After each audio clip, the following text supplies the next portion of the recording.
नमस्कार और स्वागत है आपका क्रिप्टो लाइव में। क्रिप्टो लाइव देश का पहला ऐसा लाइव शो जो कि बात करता है क्रिप्टो के बाजार पे, वहाँ की खबरों पे, उससे रिलेटेड जितने भी मौके निकल के आते हैं इन्वेस्टमेंट या ट्रेडिंग के, उस पे हम समझने की कोशिश करते हैं और उससे जुड़ी हुई खबरों को भी समझने की कोशिश करते हैं। और इस शो को हम लेकर के आते हैं CoinDCX के सहयोग से। CoinDCX देश का सबसे बड़ा क्रिप्टो करेंसीज का एक्सचेंज, जहाँ पे आप बिटकॉइन खरीद सकते हैं या कोई भी और बहुत सारे कॉइन्स हैं जो वहाँ पे लिस्टेड है, उनको आप खरीद सकते हैं। और बिटकॉइन का सफर, क्योंकि सबसे पहले क्रिप्टो का अगर सफर शुरू होता है तो ज़्यादातर बिटकॉइन से शुरू होता है, तो बिटकॉइन की के सफर को आप कैसे शुरू कर सकते हैं, मात्र 10 रुपए से भी आप शुरू कर सकते हैं। वो उनके CoinDCX Go के नाम से एक ऐप है, उसको अगर आप डाउनलोड करते हैं और उसके अंदर से शुरुआत करते हैं तो आपको वो एक 100 रुपए का बिटकॉइन फ्री भी देते हैं और उसके बाद आप उसके साथ में ट्रेड करना, इन्वेस्ट करना सीख सकते हैं और उसको इस्तेमाल कर सकते हैं। बहुत सिंपल ऐप है CoinDCX Go के नाम से। आइए चलते हैं, शो की शुरुआत करते हैं और हमारे साथ में एक खास मेहमान जुड़ रहे हैं। हमारे साथ में है वेंकट जी।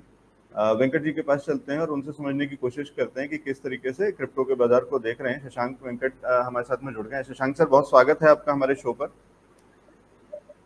बहुत बहुत शुक्रिया लव जी। अच्छा लग रहा है कि फिर से एक बार यहाँ पर। जी, और माफ़ी चाहता हूँ आपके पास, हम थोड़ा सा देर में आए हैं, थोड़ा नहीं काफ़ी देर में आए हैं, क्योंकि शेयर्स के बाजार में कुछ ज़्यादा ही उथल पुथल मची हुई थी और काफ़ी हमारे दर्शक हैं जो कि ज़्यादातर तो स्टॉक मार्केट में काम करते हैं और वहाँ पे कुछ संकट है। संकट मतलब स्टॉक स्पेसिफिक संकट है। कुछ मिड कैप और स्मॉल कैप जो हैं वो थोड़ा सा लाल निशान में ज़्यादा डीप रेड में है, तो बहुत सारे दर्शक जब ज़्यादा परेशान होते हैं, उनका पैसा कहीं स्टक होता है, हम कोशिश करते हैं कि उनकी मदद पहले कर दें, उनको एक अच्छा गाइडेंस मिल जाए, कि क्योंकि पैनिक की सिचुएशन ना बने, तो उसके लिए ज़रूरी है कि इन्फॉर्मेशन का फ्लो होता रहे। और इसी तरीके की नहीं स्थिति नहीं, हम मेरे लिए भी काफी वो जी जी मेरे लिए भी काफी वो अच्छा था इन्फॉर्मेशन, क्योंकि मैं खुद भी कुछ कुछ वो स्टॉक, मैं भले ही क्रिप्टो में बात करता हूँ लेकिन नजर मेरी रहती है स्टॉक मार्केट पर, तो उसमें से काफी टिप्स मैं भी सुन रहा था, तो मुझे भी अच्छा लगा सुन जी के। जी, आप बैकरूम काफी में यूजफुल कनेक्टेड थे और इन्फॉर्मेशन। आप उस शो को भी देख रहे थे, तो आप बिल्कुल ये कह रहे हैं कि उसमें आपको बहुत सारी चीज़ें, जानकारी आपको भी मिली। और उसी तरीके से हम ये वाली जानकारियों का आदान प्रदान करके कोशिश करते हैं कि सबकी मदद हो सके और सबका मुनाफा भी बन सके।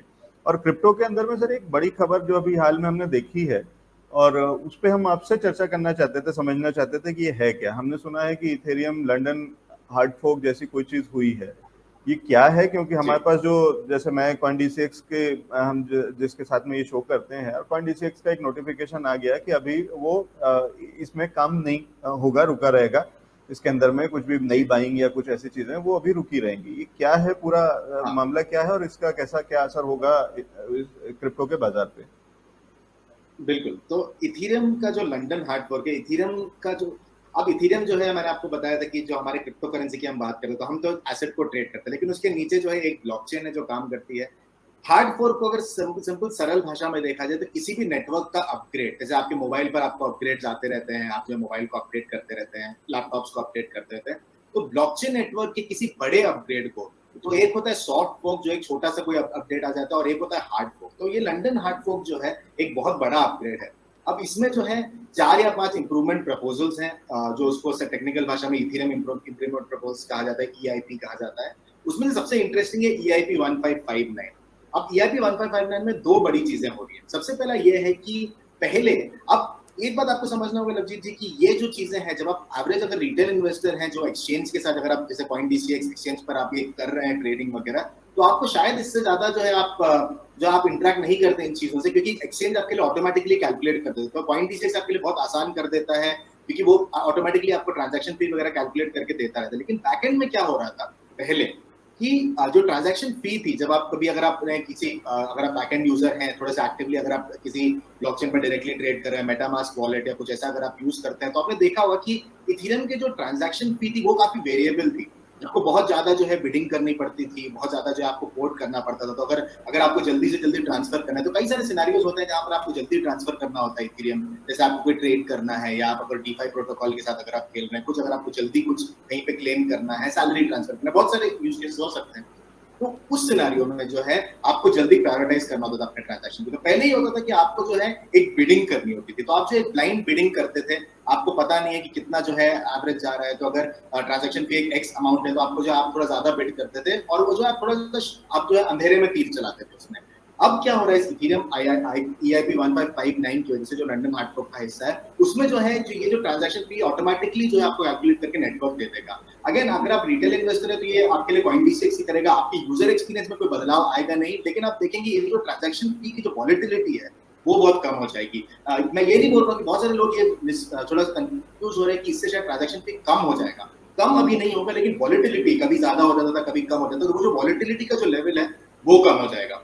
दूसरी इसकी और एक जो बड़ी खासियत है और ये ज्यादा इंपॉर्टेंट है रिटेल इन्वेस्टर्स के लिए कि इसमें अब क्या होने वाला है, EIP 1559 के आने के बाद जो है इथेरियम जो है अब जो ट्रांजैक्शन फी पहले कलेक्ट होती थी पहले वो माइनर्स के पास जाता था, लेकिन अब क्या होगा, ये जो ट्रांजैक्शन फी है ये जो पोर्शन है वो बर्न हो जाएगा यानी कि अब वो जो सर्कुलेटिंग सप्लाई से बाहर हट जाएगा। तो माइनर्स के लिए थोड़ा सा यहाँ पे नुकसान है क्योंकि करीबन उनका 20 से 30% रेवेन्यू हिट होगा जो इथेरियम माइनिंग करते हैं। अगर कोई आप दर्शक देख रहे हैं और इथेरियम माइनिंग करते हैं तो आपको पता होगा कि आपने जो थोड़ा सा आपका माइनर रेवेन्यू कम हो जाएगा, लेकिन वो थोड़ा सा ऑफसेट हो जाता है क्योंकि इथेरियम का प्राइस बढ़ा है। लेकिन रिटेल इन्वेस्टर को फायदा ये होगा कि इथेरियम जो है अब एक डिफ्लेशनरी एसेट बन गया है। अब जो है थोड़ा सा एक जैसे बिटकॉइन में होता है ऑटोमेटिकली जो है हर 4 साल जो है आपका जो सप्लाई है वो कम होते चला जाता है। अभी करीबन 6 बिटकॉइन आपको मिलते हैं एक ब्लॉक पर 6.25 बिटकॉइन जो आपको मिलते हैं, और अब जो है इथेरियम में भी धीरे-धीरे इसकी वजह से जो एक सप्लाई है वो थोड़ा जो है कम होने लग जाएगा। अमाउंट छोटा है, इतना जल्दी फर्क नहीं पड़ेगा। अगर आप देखेंगे जो सप्लाई है शॉर्ट टर्म में इसका कुछ ज्यादा इफेक्ट नहीं, लेकिन लॉन्ग टर्म जो आप सोचिए एक डिफ्लेशनरी एसेट को होल्ड कर रहे हैं। अब बिटकॉइन को हम जब देखते हैं तो हम हमेशा उसको मैं हमेशा बोलता हूँ इन्फ्लेशन हेज एसेट है क्योंकि एक डिफ्लेशनरी एसेट है, बहुत साउंड मनी प्रिंसिपल्स को फॉलो करता है। उसी तरीके से जो आप इथेरियम भी एक जो इन्फ्लेशनरी एसेट बन जाएगा और ये मेरे ख्याल से लॉन्ग टर्म में इन्वेस्टर्स को काफी फायदा देगा क्योंकि इथेरियम का प्राइस आप देखेंगे जब आपकी डिमांड ज्यादा होती है और डिमांड बढ़ रहा है इथेरियम का, आप देखेंगे इतने सारे एप्लीकेशंस बन रहे हैं इथेरियम के ऊपर। आपका पूरा डीफाई 75% इथेरियम पे चलता है, आपके जो NFT नॉन फंजिबल टोकन्स आ रहे हैं वो इथेरियम पे चल रहे हैं। इथेरियम का डिमांड बहुत ज्यादा, अभी भी सबसे स्ट्रॉन्गेस्ट प्रोटोकॉल अगर आप देखेंगे स्मार्ट कॉन्ट्रैक्ट्स यहाँ बन रहे हैं, तो ये डिमांड बढ़ेगा तो ऑब्वियस जाहिर सी बात है सप्लाई चाहिए उसके, लेकिन अगर सप्लाई कम होता चला जाएगा धीरे धीरे तो जाहिर सी बात है प्राइस उसका बढ़ेगा। तो ये जो है एक लॉन्ग टर्म फायदा जरूर मिलेगा इथेरियम यूजर्स को। शॉर्ट टर्म मुझे नहीं लगता इस डिप्रेशन ऐसे भी इतना फर्क पड़ेगा। अभी मैं जब बैकएंड में चेक कर रहा था तो करीबन 3800 इथेरियम जो है ऑलरेडी बर्न हो चुके हैं। अगेन सिग्निफिकेंट नंबर है, लेकिन ओवरऑल देखेंगे ओवरऑल जो सप्लाई अभी भी चल रही है इथेरियम हर ब्लॉक में करीबन आपके 2 इथेरियम माइन होते हैं हर 15 सेकंड, तो अभी भी बहुत ज्यादा इथेरियम माइन होता है दिन में। ओवरऑल अभी एक दिन में जो अब कल शाम को 5:30-6 बजे हुआ था तो अभी 3800 के आसपास इथेरियम जो है अभी तक बर्न हुआ है। तो इन्फ्लेशन का जो रेट है वो कम है ओवरऑल सप्लाई रेट से, लेकिन फिर भी इन द लॉन्ग टर्म जो है जैसे इथेरियम और कम होता चला जाएगा वो जो है उसका एक इम्पैक्ट इन्वेस्टर्स को जरूर पड़ेगा। और ये जो तीसरी इसकी जो बड़ी बात है ये एक इंपॉर्टेंट माइलस्टोन इसलिए भी इथेरियम के लिए कि इथेरियम जो है अभी तक प्रूफ ऑफ वर्क जो उनका जो कंसेंसस मैकेनिज्म था प्रूफ ऑफ वर्क पे था और इथेरियम जो है बढ़ रहा है प्रूफ ऑफ स्टेक की तरफ। अगेन थोड़ा सा बैक एंड इन्फॉर्मेशन है, टेक्निकल इन्फॉर्मेशन, लेकिन प्रूफ ऑफ वर्क में ये होता है माइनर्स क्या करते हैं कुछ एक कंप्यूटेशन करते हैं जिसकी वजह से वो जो है मैथमेटिकल कंप्यूटेशन जैसे बिटकॉइन में होता है जिसकी वजह से जो ब्लॉक्स को वैलिडेट करते हैं। प्रूफ ऑफ स्टेक में ये होता है कि जिसके पास ज्यादा कॉइन्स हैं तो उसका नेटवर्क में स्टेक ज्यादा है वो जो है वैलिडेट करता है ट्रांजैक्शंस को। तो ये जो थोड़ा सा जो है पूरा बैकएंड थोड़ा सा टेक्निकल इन्फॉर्मेशन, लेकिन ये भी जो है इथेरियम करना चाह रहा है और ये इस जो लंदन हार्ड फोर्क है उस माइलस्टोन के इथेरियम 2.0 कह रहे हैं उसे, उस इथेरियम 2.0 में पहुंचने का एक बहुत बड़ा पड़ाव है ये लंदन हार्ड। ठीक है, ये आपने बहुत वैसे तो डिटेल में अच्छे से बता दिया, लेकिन मैं कुछ सरल भाषा में अगर समझने की कोशिश करूं या मैं जैसे इसको देख रहा हूं इस खबर को, और अगर मैं ये कहूं कि ये एक तरीके से वैसे ही है जैसे हमारे देश में डीमोनेटाइजेशन हुआ था और पुराने नोट बंद करके और नया नोट शुरू किया गया, क्या हम ये समझ सकते हैं कि ये एक तरीके का अपग्रेड है? इसको हमें दोनों तरीके से देखना होगा। तो डिजिटल उसमें बात करें तो एक तरीके का ऑपरेटिंग सिस्टम जैसे अपग्रेड होता है, नया वर्जन आता है, तो ये इथेरियम का नया वर्जन आ रहा है, अपग्रेड हो रहा है, पुराना इथेरियम बंद हो रहा है। और क्या इसी को हार्ड फोक नहीं बोलते हैं कि हार्ड फोक का मतलब, अगर सिर्फ हार्ड फोक समझना चाहूँ एक टर्म जिसको हम बात करें कि हार्ड फोक क्या है, तो क्या हार्ड फोक जहां तक मैं समझता हूँ वो यही है कि यहाँ तक आते आते ये एक था, अब यहाँ से स्प्लिट होकर के 2 हो गया, यस एंड नो जैसी चीजें हो गई और इसमें से एक अब दूसरे तरीके का इथेरियम चलेगा, ऐसा ही कुछ हो रहा है? हाँ, बेसिकली हार्ड फोक में ये होता है कि हार्ड फोक जो है बैकवर्ड इनकम्पैटिबल होता है कि आप जो अब एक बार आपने वो हार्ड फोक की ओर कदम रख दिया तो आप वापस रोल बैक नहीं कर सकते उसे। तो ये जो है इथेरियम की जो फाउंडेशन है उसमें एक मेजॉरिटी आपको अप्रूवल चाहिए इस चीज के लिए, हार्ड फोक के लिए। हार्ड फोक में आसान नहीं होता, इसमें बहुत सारे कंट्रोवर्सीज भी हुए थे शुरू में जब ये प्रपोजल्स आए थे। बहुत कंट्रोवर्सीज भी थी, लेकिन फाइनली जब अप्रूवल्स मिले, मेजॉरिटी जो कम्युनिटी है मूव करना चाह रही थी इसकी तरफ, इसलिए जो है ये एक बड़ा अपडेट है। और इसको मैं अगर समझाने का एक सरल भाषा में आपको अगर बताऊं तो उबर आपने अगर लिया होगा, उबर हो रहा तो उसमें सर्च प्राइसिंग होती है। तो आप समझिए इथेरियम नेटवर्क में पहले जब आपको ट्रांजैक्शन करना होता तो आपको जो एक सर्च प्राइसिंग देनी पड़ती थी ट्रांजैक्शन फी की तरफ, अब जो ये सर्च प्राइसिंग बंद हो जाएगा, क्योंकि ये जो अभी EIP 155 ये आपकी सर्च प्राइसिंग बंद करेगा। एक एक बहुत ही एक सेट जो है प्राइसिंग जो है वो लेके आएगा।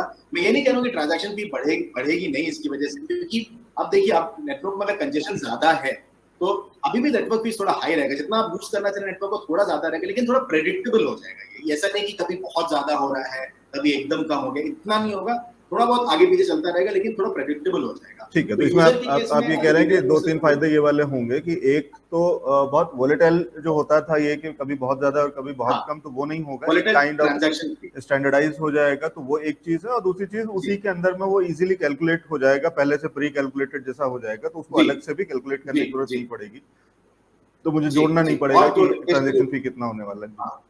और जो डिफ्लेशनरी एसेट है वो बहुत फायदा करेगा बाद में जाके, मुझे ऐसा लगता है इथेरियम के प्राइस को। शशांक जी, एक एनी पर्टिकुलर रीजन हम इसको लंदन हार्ड फोक क्यों कह रहे हैं?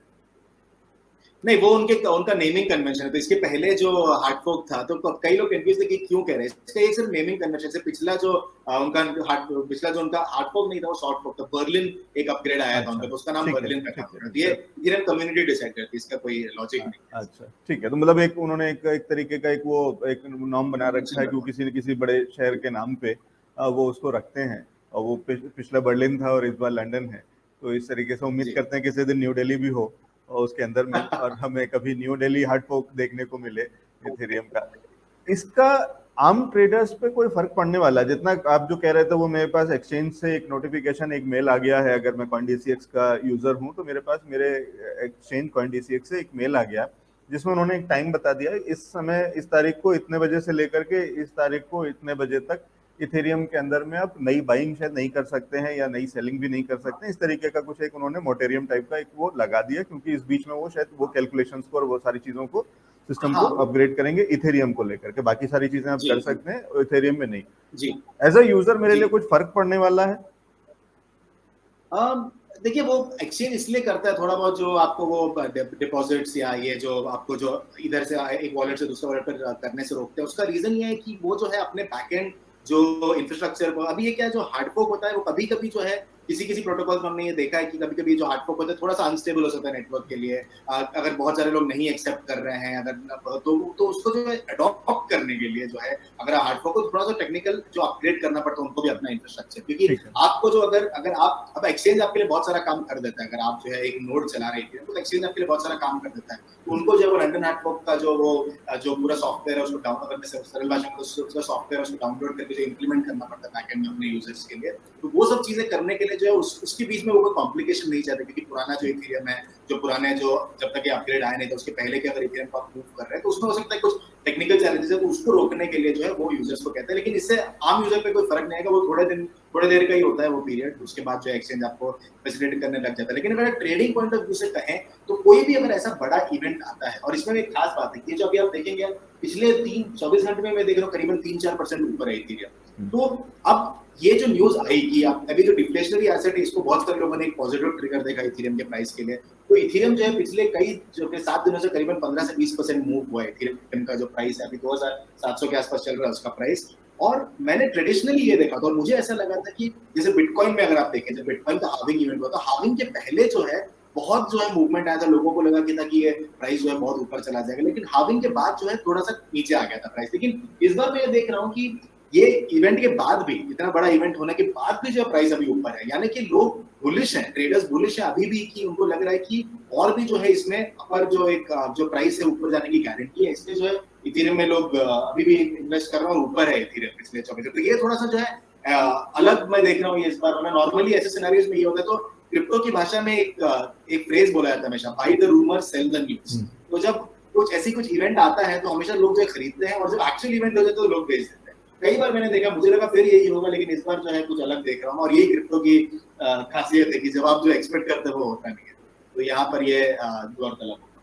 ठीक है, तो ये एक खास बात है कि इस बार हमेशा की तरह जिस तरीके से चीजें मूवमेंट होते थे वैसा ना होकर के, तो ये शायद मैं समझता हूँ अगर इसको हम ऐसे भी देखें कि ये इस मार्केट के मेच्योरिटी की तरफ बढ़ रहे हैं हम, तो शायद वो भी एक फैक्टर हो सकता है कि हम ये कह सकते हैं कि अब काइंड बिल्कुल ऑफ इन चीजों को मार्केट डाइजेस्ट करने लग गया। जैसे इधर पीछे अगर बहुत बिल्कुल रिसेंट की अगर हम बात करें तो वो जो, और थोड़ा पहले की बात करते हैं तो एक एक ट्वीट पे भी बहुत सारा इसके अंदर में मूवमेंट आता था क्रिप्टो के अंदर में, और अब उन चीजों को या उस तरीके की खबरों को बहुत आसानी से क्रिप्टो बाजार डाइजेस्ट कर लेता है, और अब इतना मैं ह्यूज। आशा कर रहा हूँ, ऐसी आशा कर रहा हूँ कि इलॉन मस्क के ट्वीट पर अभी बिटकॉइन इतना हिले ना। मैं वही देख रहा हूँ कि अगली बार जब इलॉन मस्क का कोई ट्वीट आता है तो हिलता, हाँ, शायद मार्केट इतना ना हिले, पर नहीं मेच्योरिटी की आप बात बिल्कुल सही हाँ, कर तो वो उसी ट्रेंड को मैं देख रहा हूँ सर। पिछला वाला अभी जो रिसेंट के इनका जो कुछ एक ट्वीट्स थे उसका उतना कुछ खास असर नहीं हुआ रहे हैं। जितना उतना फर्क शुरुआत में नहीं हो हुआ। रहा था। तो अगर हम उसको बिल्कुल बिल्कुल। परसेंटेज में देखें कि पिछली बार या पहले कितना बड़ा फर्क जी पड़ता था और अब कितना कम फर्क पड़ता है, तो कहीं ना कहीं वो जी डिक्रीज होता दिख रहा है वो फर्क। तो वो अच्छी चीज है और यही बिल्कुल मेच्योरिटी की निशानी है। तो धीरे धीरे बाजार मेच्योरिटी बिल्कुल की तरफ बढ़ रहा है। बिल्कुल बिल्कुल। ठीक है। एक अच्छा बड़ा एंथुजियाज्म सा है सर ये हार्ड फोक इसको लेकर के, लंदन को लेकर के। तो इसका असर क्या हम बाकी कॉइन्स पे भी देख रहे हैं, या ये बिटकॉइन का जो अभी जो एक सर्ज सा दिख रहा है या एक काफी वोलेटाइल सा हो रहा है, क्या हम इसको भी कह सकते हैं कि इसके पीछे एथेरियम लंदन हार्ड फोक ही कहीं ना कहीं इसके पीछे एक कारण हो सकता है?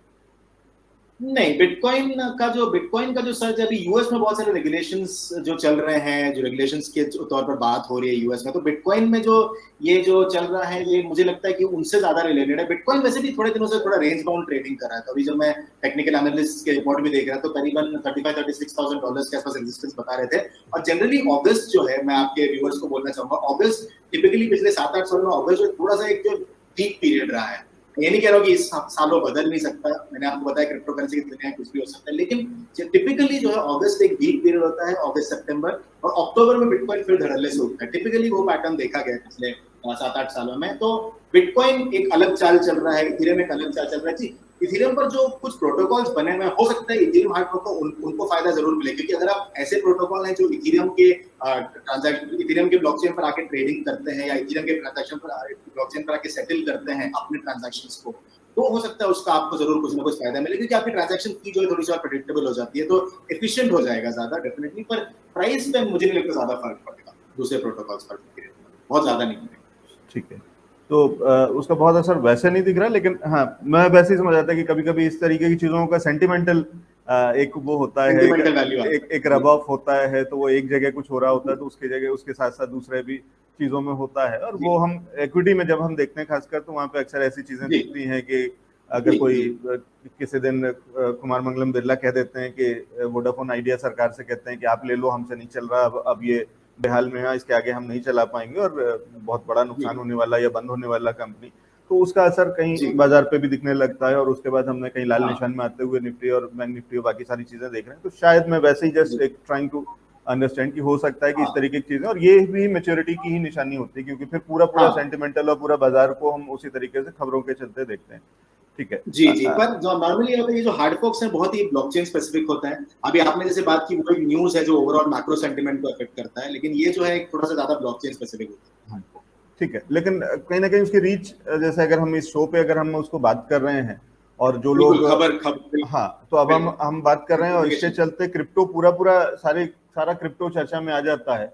और क्योंकि उसका सबसे बड़ा प्लेयर अगर बिटकॉइन है, तो शायद मैं वैसे ही कह रहा हूँ, और ये हाँ हो सकता है कि ये हाँ केवल मेरा अपना पर्सनल व्यू है या उस तरीके की चीज है जो कि बहुत जेनरिक है, और जी इसके पीछे कोई आधार जैसे कोई चीज नहीं है, कोई लॉजिक नहीं है या वैसा मतलब डेटा तो नहीं है, लेकिन सिर्फ एक तरीके का रैशनल है कि इस तरीके की चीजें होती हैं। और क्योंकि इक्विटी में हम ये बहुत बिल्कुल देखते हैं, क्योंकि वो भी बहुत स्पेसिफिक है, बिल्कुल जैसे मैं कह रहा हूँ कि वो वोडाफोन आइडिया की बात है, टेलीकॉम सेक्टर की बात है, उनकी अपनी लड़ाई है, वहाँ अपने कंपटीशन हैं, जियो अलग है, भारती एयरटेल अलग है और वोडाफोन है, और बस उतने ही से प्लेयर्स में बिल्कुल इस तरीके की चीजें हैं। लेकिन अगर हम उसको बाकी हजारों स्टॉक्स के ऊपर में अगर असर आते हुए देखते हैं, वो कहीं ना कहीं सेंटिमेंटल बात होती है कि स्थिति सेंटिमेंटल। हाँ हाँ हाँ एक कंपनी की, अगर इतनी बड़ी कंपनी की स्थिति अगर ऐसी है, तो हो सकता है बाकी कंपनीज में भी इस तरीके की चीजें हो रही हो। तो वो वाला एक सेंटिमेंटल एक प्योर प्ले मैं समझ रहा था। सर वापस आते हैं इसी बिल्कुल हार्टफोक पे और आज इसी चर्चा को कंप्लीट कर लेते हैं। इसका माइनर्स पे आप कह रहे थे असर पड़ रहा है, और ये जो बर्निंग है, बिल्कुल ये जो इथेरियम की बर्निंग आप कह रहे हैं हो रही है, वो शायद सबसे बड़ा असर, अगर मैं जितना समझ रहा हूँ कि वो सबसे बड़ा असर जो लोग माइनिंग करते हैं और खास अगर इथेरियम की माइनिंग कर रहे हैं उन पे एक बड़ा असर पड़ने जी। वाला है। उनके लिए क्या राय है, क्या करना चाहिए, या उसमें उस एस्पेक्ट को एक बार कवर कर लें अगर तो अभी जैसे पहले क्या हो रहा था कि इथेरियम जो है जब आप फीस देते थे तो आपका पूरा जो फीस है वो माइनर्स के पास चला जाता था। अब क्या हो रहा है ईआईपी 1559 के बाद, तो अभी दो कंपोनेंट आ गए ईआईपी 1559 के बाद। एक आपकी जो ट्रांजैक्शन फी है वो जो मैंने आपको जैसे बताया वो पूरा का पूरा बर्न हो जाएगा, तो आपका माइनर रेवेन्यू जो करीबन 20-30% हिट होगा। लेकिन इथेरियम फाउंडेशन ने ये भी किया है कि अगर आप फिर भी जो है आप अगर प्रायोरिटाइज करना चाहते हैं अपने ट्रांजैक्शंस को, तो आप जो है एक टिप दे सकते हैं माइनर्स को। तो अगर बहुत सारे यूजर्स इस टिप्स का फायदा उठाते हैं, बहुत सारे यूजर्स अगर टिप्स देते हैं माइनर को, क्योंकि अभी भी आप चाहते हैं कि आपका ट्रांजैक्शन जल्दी जो है आपके अगले ब्लॉक में इंक्लूड किया जाए, तो अगर ऐसा जो है तो आपके पास अभी भी ऑप्शन है कि आपको टिप मिलेगा। एस्टिमेट्स ये कह रहे हैं कि ट्रांजैक्शन फी अगर आप हटा दिया जाए तो करीबन 30% जो है आपका, मैंने जैसे आपको बताया 30% जो है ट्रांजैक्शन फी कम होगी। लेकिन उसका फायदा ये भी है कि इथेरियम जो है अभी उसका प्राइस बढ़ रहा है। अगर आप देखेंगे ओवरऑल जो मैंने बताया डिफ्लेशनरी ये जो एसेट ये जो आया क्वालिटी करीब आप देखिए तो अभी जो आपका जो ट्रांजैक्शन फी कम हो वो कहीं ना कहीं इथेरियम का प्राइस उसको ऑफसेट करेगा। और दूसरा ये जो आपके जो टिप्स आ रहे हैं, टिप्स का जो ऑप्शन दिया है इथेरियम फाउंडेशन ने, वो जो है उसमें भी कहीं ना कहीं थोड़ा बहुत ऑफसेट हो जाएगा। लेकिन डेफिनेटली थोड़ा सा डिक्लाइन जरूर है, लेकिन इसका ये मतलब नहीं कि माइनर्स जो है सडनली इथेरियम ब्लॉकचेन छोड़ के कुछ और माइनिंग करते हैं। लेकिन इथेरियम भी काफी भी बहुत ही पॉपुलर ब्लॉकचेन है। आप देखेंगे डोमिनेंस उसका मार्केट पर करीबन 20% है, इथेरियम बिटकॉइन 45% है। मार्केट क्या अगर आप डोमिनेंस देखें इथेरियम की तो 20% के आसपास है, तो भी बहुत ही डोमिनेंट ब्लॉकचेन है। तो मुझे नहीं लगता बहुत इसका कोई बहुत माइनर्स छोड़ के चले जाएंगे इथेरियम को, ऐसा नहीं है, अभी भी एक्सेप्टेंस जरूर है इथेरियम। ठीक है, तो आप ये नहीं मान रहे हैं कि इसकी वजह से इथेरियम के माइनर्स उस पे एज पे हैं, आपको उसमें कम करेंगे और ऐसा वाला। लेकिन अगर मैं माइनिंग करता हूँ, मान लीजिए अगर मैं क्रिप्टो की माइनिंग करता हूँ और अभी तक इथेरियम पे मेजरली फोकस करता था, क्या मेरे को फोकस शिफ्ट करना चाहिए बाकी कॉइन्स की तरफ, किसी और तरफ, कोई और तरीका? आप डाइवर्सिफाई जरूर कर सकते हैं, क्योंकि इथेरियम का जो मैंने बताया कि फाइनल जो गोल है इथेरियम का, जैसे मैंने बताया ये जो है एक पड़ाव है। ईआईपी 1559 लंदन हार्ड फोर्क जो एक पड़ाव है। इथेरियम जो है प्रूफ ऑफ वर्क, जहां पर एक्चुअल माइनिंग होती है, वहां से जो है प्रूफ ऑफ स्टेक की तरफ जा रहा है। तो जैसे मैंने आपको बताया आपका स्टेक चाहिए सिस्टम में, तो वहां पर जब फाइनली प्रूफ ऑफ स्टेक में पहुंच जाएगा, वो 2022 में या कुछ आई थिंक वो होने वाला है, तो जब ये प्रूफ ऑफ स्टेक की तरफ पहुंच जाएगा तो उस समय जो है माइनिंग पूरी तरह बंद हो जाएगी। तो धीरे धीरे वैसे भी इथेरियम जो है माइनिंग खत्म कर रहा है। अभी ये खत्म हुआ नहीं, अभी बहुत अपॉर्चुनिटीज है आपके पास, लेकिन धीरे धीरे जो इथेरियम माइनिंग को खत्म कर रहा है। और इवेंचुअली जो है आई थिंक अगर आप माइनर हैं तो आपको किसी और में, अगर आप माइनिंग करते रहना चाहते हैं तो आपको जो है आपको मूव करना पड़ेगा। अगर आप इथेरियम में बहुत ज्यादा इंटरेस्ट है तो फिर ऑब्वियसली आप इथेरियम में एक्यूमुलेट करके जो है आप स्टेकिंग कर सकते हैं इथेरियम की। लेकिन इथेरियम एज अ चेन जो है वो खुद प्रूफ ऑफ वर्क जहाँ पे माइनिंग हो रही थी वहां से प्रूफ ऑफ स्टेक की तरफ बढ़ रहा है। तो डेफिनेटली अगर आप माइनर हैं और वही आपका डे टू डे आपका काम है, तो फिर डेफिनेटली आपको दूसरे चेंज की तरफ देखना चाहिए। ठीक है, तो ये राय है शशांक जी की कि अगर आप माइनिंग करते हैं, क्रिप्टो की माइनिंग करते हैं, तो थोड़ा डाइवर्सिफाई आपको कर लेना चाहिए। और ये अच्छा मौका है, ये एक अच्छा समय है अपनी स्ट्रेटजी को रीथिंक करने का, रीलुक करने का, कि किस तरीके से आप माइनिंग के अंदर में आगे का काम कैसे करें और किन चीज़ों में माइनिंग करनी चाहिए। बहुत शुक्रिया शशांक सर हमारे साथ में जुड़ने के लिए। मैं कहीं देख रहा था कि अगला जो एक्सपेक्टेड हार्ड फोर्क है वो शंघाई है इथेरियम का। आपके पास है ऐसी कोई जानकारी? ऑल्टेर है, मैंने जहाँ तक क्या कह रहे हैं? मेरे को जैसे लग रहा है कि अगला जो उनका जो ये है शायद ऑल्टेर नाम का एक अपग्रेड है, 2021 में शायद एंड में होने वाला है ये। तो ऑल्टेर नाम का अपग्रेड, अगेन एक छोटा सा अपग्रेड है। और यहाँ पर जो है थोड़ा सा जो है टेक्निकल ज्यादा इसमें स्पेसिफिकेशन है, इसको ज्यादा इसमें रिटेल पे आपको ज्यादा फर्क दिखेगा। ठीक है, नहीं मैं सिटी की बात कर रहा था कि शायद अगला सिटी जो नाम देते हैं वो जो लंदन है, वो अगला शायद सिटी शंघाई है। देखना पड़ेगा अगला क्या बनता है, वो देखना पड़ेगा अगला क्या बनता है। ठीक है, तो अगला शायद पर अगला जो शंघाई उसका है। नाम है वो हाँ, और हम उम्मीद करते हैं कि कभी न्यू दिल्ली का भी नाम उसके अंदर में आए, उस लिस्ट में हम भी शामिल हों, क्योंकि हम उतने बड़े प्लेयर भी हम होने लगे, उतना इंपॉर्टेंट कंट्री भी हो जाएं as a crypto users, investors and traders. Thank you so much Shashank sir हमारे साथ में जुड़ने के लिए और ये सारी जानकारी शेयर करने के लिए, बहुत शुक्रिया। तो ये थे शशांक जी जो कि हमें बता रहे थे कि किस तरीके से इथेरियम का लंदन हार्ड फोर्क यानी एक तरीके का अपग्रेड ऑफ इथेरियम आ रहा है, एक नया वर्जन जिसके अंदर में बहुत सारी चीज़ें आसान हो रही हैं, बहुत सारी चीज़ें अपग्रेड हो रही हैं। ये इथेरियम से लेकर के क्रिप्टो तक की जानकारी, उसके अंदर में बाजार में क्या हो रहा है, इथेरियम में क्या हो रहा है, बिटकॉइन में क्या हो रहा है, ये सारी चीज़ें हमने समझी। एक छोटा सा ब्रेक लेते हैं और ब्रेक के बाद मार्केट लाइव आपके शेयर बाजार का इक्विटी के सवालों के जवाब फिर से लेंगे, एक्सपर्ट्स हमारे साथ में जुड़ेंगे। एक छोटे से ब्रेक के बाद मार्केट लाइव में आएंगे।